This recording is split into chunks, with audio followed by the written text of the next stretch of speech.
At some point, the people working for Pentax must have realised, what if we made the camera, but small? We have a better intro. This camera is not far away. It's just small. Really small. As in one of the smallest SLRs ever made small.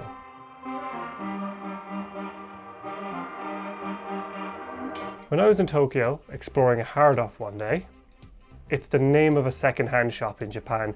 Get your mind out of the gutter, for God's sake. So while I was in this hard-off, looking for Game Boys to rebuild and make awesome, I came across this, just sitting there for a really cheap price.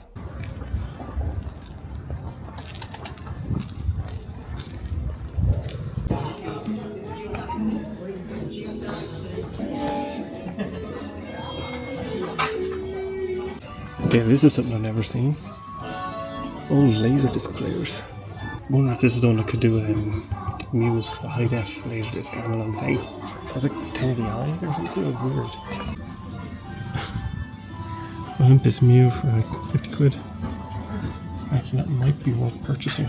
Yeah, so it turns out this is actually an RE2B motion picture camera.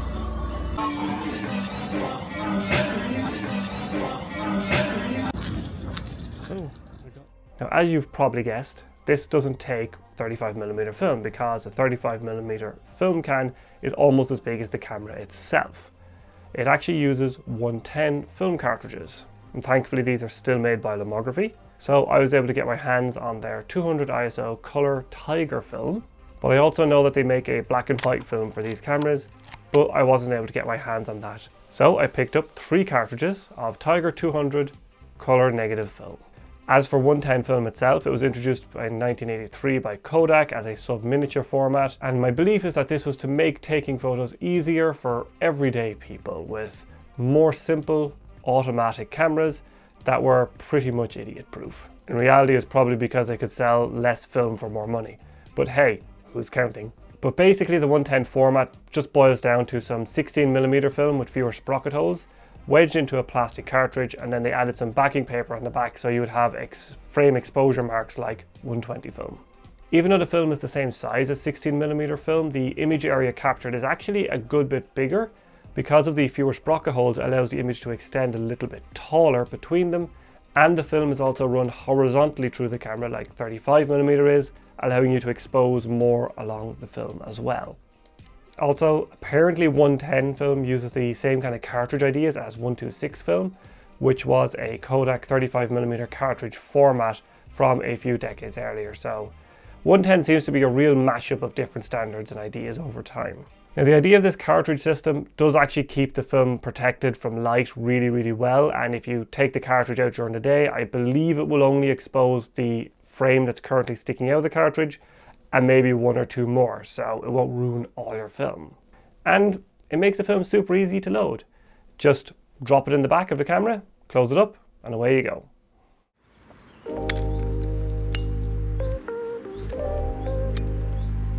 Struggling for light with the Auto 110 here.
Just did a bit of a picture of this walking sign here in the woods, and the light is falling, and the 110 was giving me the orange exposure light. It turned out to be like a 1 second exposure, so probably blurry as hell.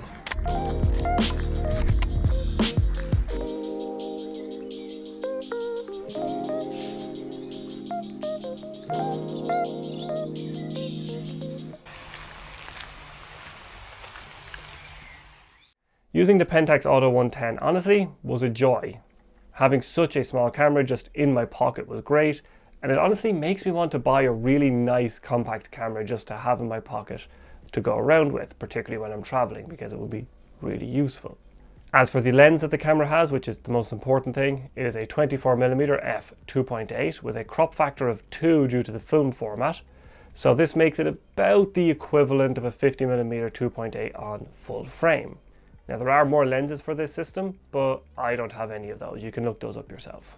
Also, you can actually find out that there is motor drives and a flash for this camera, so it is a real nice little system. When I was shooting, I found the viewfinder to be surprisingly big and bright for such a small format and camera. You know, it's not going to be the glorious finder of an FM3A, but for the size of the camera, it's actually really good, and it was really easy to focus and just kind of use, so not bad at all, Pentax. You did a good job here. Now, when it comes to the camera's controls, there really just isn't any. It's a fully automatic electronic camera requiring 2 LR44 batteries to run. Now, you do have to manually focus the camera, and that's about all the control you have. It's completely automatic in every other way: exposure, shutter speed, aperture, the whole shebang. As for exposure, the only feedback you have there is 2 LEDs in the viewfinder. Green for when the shutter speed it will be above 1/30th of a second, and amber for when it goes slower. And that's it. But even with all the electronics and automation, it did make the camera really nice and easy to shoot, and I did quite like this experience.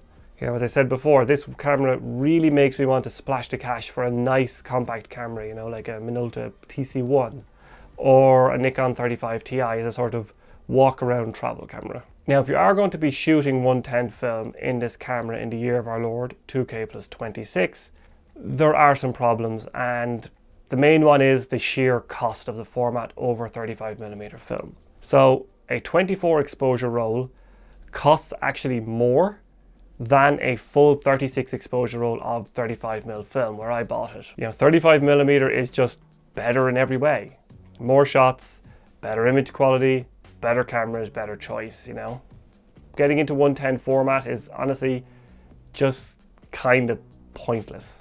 And that's not even mentioning the fact that when you get into a new film format, you have all of the pain in the ass and needs associated with that, like having to buy new reels, new film developing tanks, new scanning equipment if you're handling it yourself. So what would make this process a lot easier and cheaper would be to have some kind of machine that could, you know, take a kind of like plastic thread and maybe like build it up over time into kind of any shape I wanted based on some kind of computer model maybe. So yes, of course I took advantage of my 3D printer and made a set of 110 reels for my Jobo developing system and whipped up a set of scanning guides in Solid Edge for the negative supply 35mm film carrier in order to scan the film much easier. Also, when I was developing this film, I found handling it was quite a lot of hassle.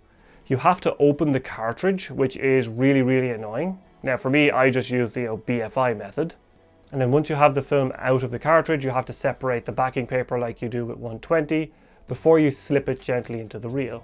Now if you're going to get the film developed at a lab, none of the above will apply to you, but you might have some trouble finding labs to be able to do it, as it needs special handling and it might actually end up costing more as well. So when it came to scanning, I scanned everything in using the Z8 with the pixel shift mode with a DX crop and downscaled those scans by 50% to a more reasonable size and representation of the film. But doing this also lets me squeeze every last possible drop of information out of those negatives. And if we take a look at the final images, they are honestly a lot better than I thought they would be for such a small format with nearly 4 times less surface area compared to 35mm.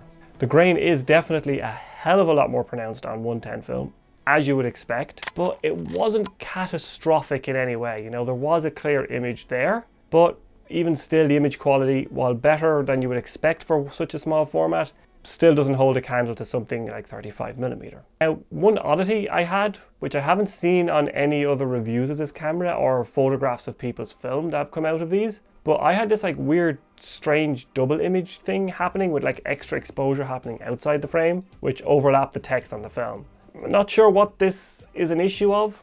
It didn't cause me any problems, but it's really odd and I hadn't seen this before.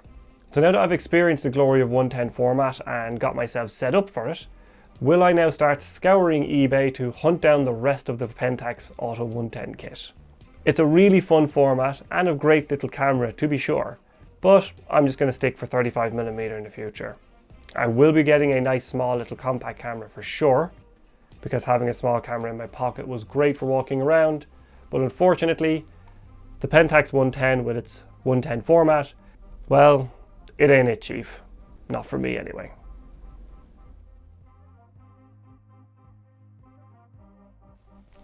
Let's get the teleprompter set up. There's my little teleprompter remote. Check framing. The usual jazz. Actually, when did the Pentax 6.7 release?